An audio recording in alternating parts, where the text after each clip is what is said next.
بسم اللہ الرحمن الرحیم۔ شروع اللہ کے نام سے جو بڑا مہربان نہایت رحم والا ہے۔ نحمدہ ونصلی ونسلم علی رسولہ الکریم، اما بعد۔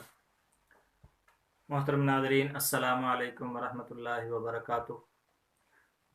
ناظرین، آج میں اپنی ترتیب سے ہٹ کر تھوڑا سا گفتگو کرنا چاہوں گا، کیونکہ ہماری ترتیب تو یہ تھی کہ پہلے روزے کے احکام بالکل ایک ترتیب کے ساتھ بیان کیے جائیں گے۔ جب روزے کے احکام سارے مکمل ہو جائیں گے تو پھر تراویح کے فضائل اور تراویح کے مسائل ذکر کیے جائیں گے۔ لیکن میں نے مناسب سمجھا ہے کہ اگر 10 دن گزر جاتے ہیں تراویح کے، کیونکہ رمضان تو شروع ہو چکا ہے، تو پھر وہ کوئی اتنی اچھی بات نہیں ہے، مناسب نہیں ہے کہ اگر اتنا وقت گزر چکا ہو، اتنے دن گزر جائیں اور تراویح کے فضائل رہ جائیں اور تراویح کے احکامات رہ جائیں، تو بہتر تھا کہ شروع میں پہلے تراویح کے فضائل، تراویح کے احکامات ذکر کر دیے جائیں۔ آج میں ایک تو تھوڑا سا منفرد انداز میں گفتگو کرنا چاہوں گا، اور دوسرا جو ہے وہ تراویح کے فضائل۔ آنے والی جو نئی ویڈیو ہوگی انشاءاللہ پھر بنائیں گے، تو اس میں تراویح کے احکامات ذکر کروں گا۔ آج صرف تراویح کے فضائل کے حوالے سے گفتگو کروں گا۔ دیکھیں، حضرت عبداللہ بن مسعود رضی اللہ تعالیٰ عنہ کی روایت ہے میرے سامنے، بلکہ اس سے پہلے دیکھ لیں کہ حضرت ابو ہریرہ رضی اللہ تعالیٰ عنہ کی روایت ہے، جس میں آتا ہے کہ حضور صلی اللہ علیہ وسلم نے ارشاد فرمایا: من قام رمضان ایمانا و احتسابا غفر له ما تقدم من ذنبه۔ جس نے رمضان میں قیام کیا، رمضان کی راتوں میں قیام کیا، تو اللہ تعالیٰ اس کے صغیرہ گناہ سارے کے سارے معاف فرما دیں گے۔ تو یہ کتنی بڑی بات ہے کہ اگر کوئی آدمی تراویح کی وجہ سے اس کے سارے گناہ معاف کر دیے جاتے ہیں، تو اس سے بڑی کیا بات ہے۔ دوسری حدیث دیکھیں، ترمذی شریف میں اس روایت کو نقل کیا گیا ہے، میں پڑھ دیتا ہوں آپ حضرات کے سامنے۔ عن ابن مسعود رضی اللہ تعالیٰ عنہ قال قال رسول اللہ صلی اللہ علیہ وسلم: من قرأ حرفا من کتاب اللہ فلہ بہ حسنۃ والحسنۃ بعشر امثالها لا اقول الف لام میم حرف ولكن الف حرف فلام حرف ومیم حرف۔ اس حدیث کو ذرا دیکھیں۔ حضرت عبداللہ بن مسعود رضی اللہ تعالیٰ عنہ ارشاد فرماتے ہیں کہ رسول اللہ صلی اللہ علیہ وسلم نے ارشاد فرمایا کہ جس نے کتاب اللہ کا ایک حرف بھی پڑھا تو اس کو ایک نیکی ملے گی، ایک نیکی۔ جس نے قرآن پاک کا ایک حرف پڑھا اس کو ایک نیکی ملے گی، اور ایک نیکی والحسنۃ بعشر امثالها 10 نیکیوں کے قدر ہے۔ اور آگے حضور صلی اللہ علیہ وسلم نے کیا ارشاد فرمایا کہ میں یہ نہیں کہتا کہ الف لام میم پورا ایک حرف ہے، بلکہ فرمایا کہ الف ایک حرف ہے، لام ایک حرف ہے، اور میم ایک حرف ہے۔ یہ حضور صلی اللہ علیہ وسلم کا ارشاد ہے۔ اب آئیں، اس حدیث کو آپ نے سامنے رکھنا ہے، اور میری جو گفتگو ہے اس کی طرف آپ نے توجہ کرنی ہے۔ غیر رمضان میں اللہ قرآن پاک میں آتا ہے کہ من جاء بالحسنۃ فلہ عشر امثالها، اور اسی کی تائید بالکل اللہ کے نبی صلی اللہ علیہ وسلم کا یہ فرمان کر رہا ہے کہ والحسنۃ بعشر امثالها۔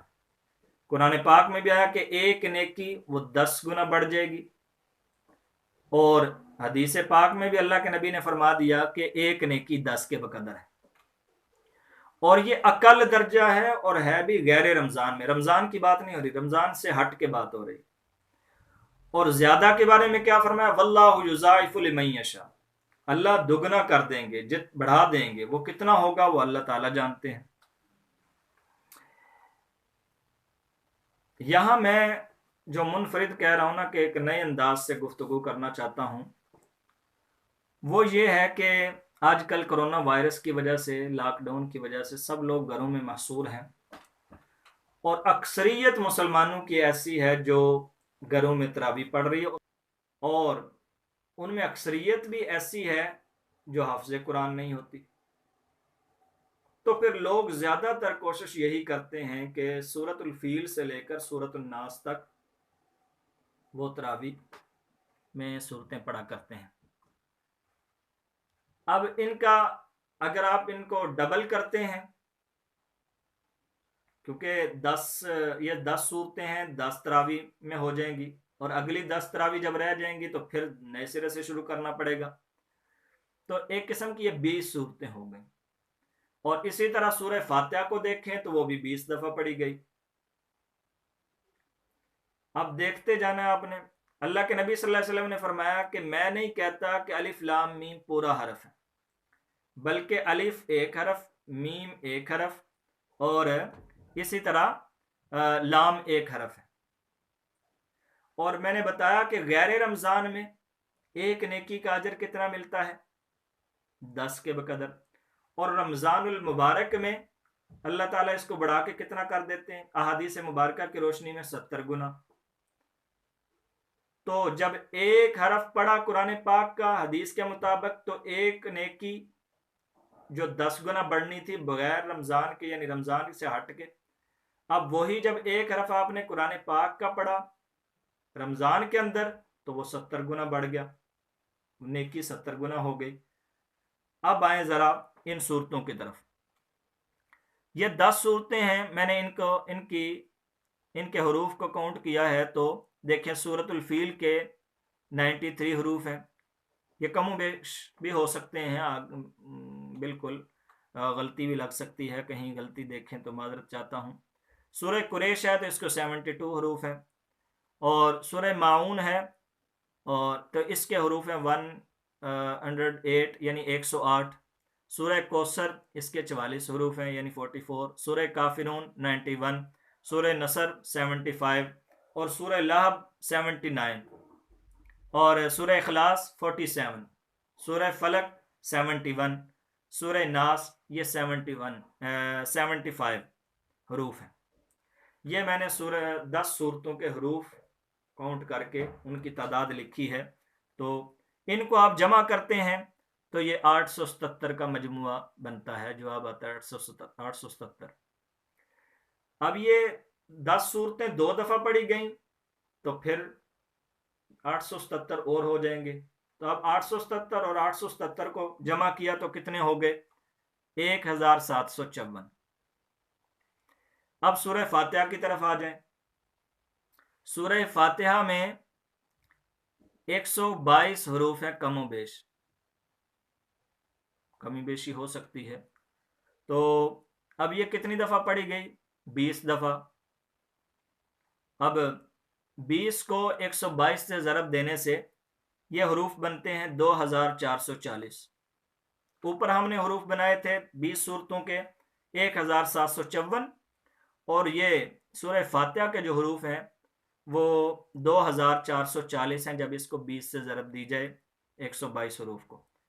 اب دیکھیں 1754 جو 20 صورتوں کے اور 2440 جو سورہ فاتحہ کے حروف ہیں، ان کو ضرب دی تو ان کو جمع کیا تو یہ بن گئے 4194 حروف۔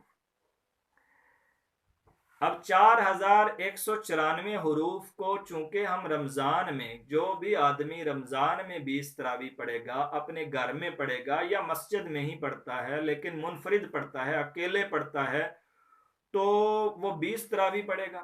اب 20 تراویح کو یعنی تو یہ 4194 حروف پڑھے گا، 4194 حروف۔ اب ان کو 70 سے ضرب دے دیں، یہ مجموعہ بنے گا 2,93,580۔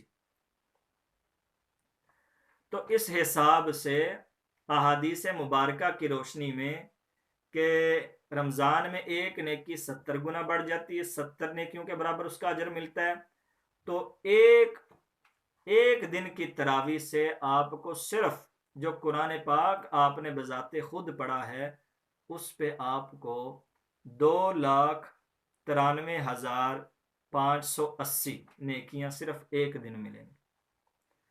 اب 2,93,000 جو ہے اس کو اگر 30 سے ضرب دیتے ہیں، کیونکہ یہ تو ایک دن کی نیکیاں نا، ان کو اگر 30 دن تراویحیں ہوتی ہیں 30 سے ضرب دے دیں تو پھر کیا جواب آئے گا؟ 88,07,400 یہ جواب آئے گا۔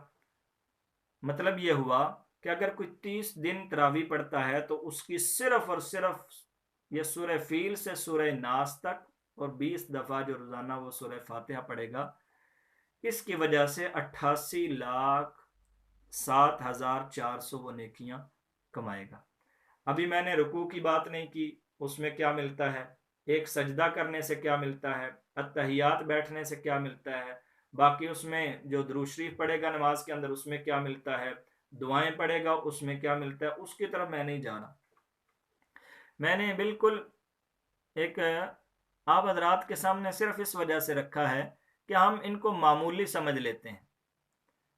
چلیں جی، اس دفعہ چونکہ رمضان قرآن پاک جو ہے وہ مسجد میں نہیں سنایا جا رہا، گھر میں بیٹھے ہیں، تراویح نکلتی ہے، چلی جائے کوئی بات نہیں، تو میرے بھائی ذرا تھوڑی سی توجہ کریں۔ ایک تو اللہ کے نبی صلی اللہ علیہ وسلم کا وہ فرمان کہ جس میں حضور نے فرمایا جس نے رمضان المبارک کی راتوں میں قیام کیا اللہ تعالیٰ اس کے سارے صغیرہ گناہ معاف فرما دیتے ہیں۔ اب آئیں قرآن پاک کی اس آیت کی طرف کہ ابھی ہمیں ایک نیکی، ہم اس کی طرف نہیں نہ جا رہے، لیکن آخرت میں قیامت والے دن ہمیں کتنی اس ایک نیکی کی ضرورت ہوگی۔ اللہ تعالیٰ کا قرآن کہتا ہے یوم یفر المرء من اخیہ و امہ و ابیہ و صاحبتہ و بنیہ، جب بروز محشر لوگ سارے پریشان ہوں گے اور اپنے گناہوں کی وجہ سے بالکل وہ اپنے پسینے میں ڈوبے ہوئے ہوں گے، اس وقت اگر باپ بیٹے کے ساتھ سامنے جا رہا ہے کہ مجھے ایک نیکی دے دے تو اسے ایک نیکی نہیں ملے گی، کیونکہ اس کو اپنی پڑی ہوئی ہے۔ شوہر بیوی کے پاس جاتا ہے، بیوی ایک نیکی دینے کو تیار نہیں، بیوی شوہر کے پاس آتی ہے، ایک نیکی نہیں ملے گی، اولاد کے پاس آتی ہے، ایک نیکی نہیں ملے گی۔ لیکن اگر ہم آج رمضان المبارک کی ان راتوں میں تھوڑا سا قیام کر لیں، 20 صورتیں اگر ہم پڑھتے ہیں تو زیادہ سے زیادہ ہمیں 40 منٹ لگ جائیں گے، تو اس میں دیکھیں کتنا سا وقت لگ رہا ہے اور اللہ تعالیٰ اس پہ انعامات کیا دے رہے ہیں، اور اس سے بڑی بڑی فضیلتیں ہیں جو ابھی وقت نہیں ہے کہ میں آپ حضرات کے سامنے بیان کر سکوں۔ اس وجہ سے میری آپ لوگوں سے گزارش یہ ہے کہ اگر آپ مسجد میں جا کے تراویح امام صاحب کے پیچھے پڑھتے ہیں تو وہ تو اور دگنا ثواب ملے گا آپ کو قرآن پاک سننے کی وجہ سے، لیکن اگر آپ گھروں میں پڑھتے ہیں یا اکیلے پڑھتے ہیں، جیسے بھی پڑھتے ہیں، تو وہ ساری مقدار میں نے آپ حضرات کے سامنے رکھ دی ہے۔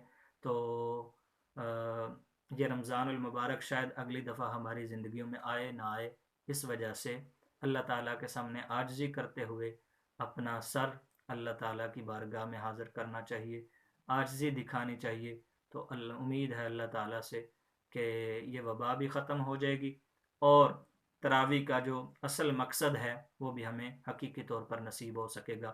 انشاءاللہ آئندہ آنے والی ویڈیو میں ہم انشاءاللہ یہ تراویح کے احکامات کے متعلق گفتگو کریں گے۔ تب تک کے لیے مجھے اجازت دیجیے۔ وما علینا الا البلاغ۔ السلام علیکم ورحمۃ اللہ وبرکاتہ۔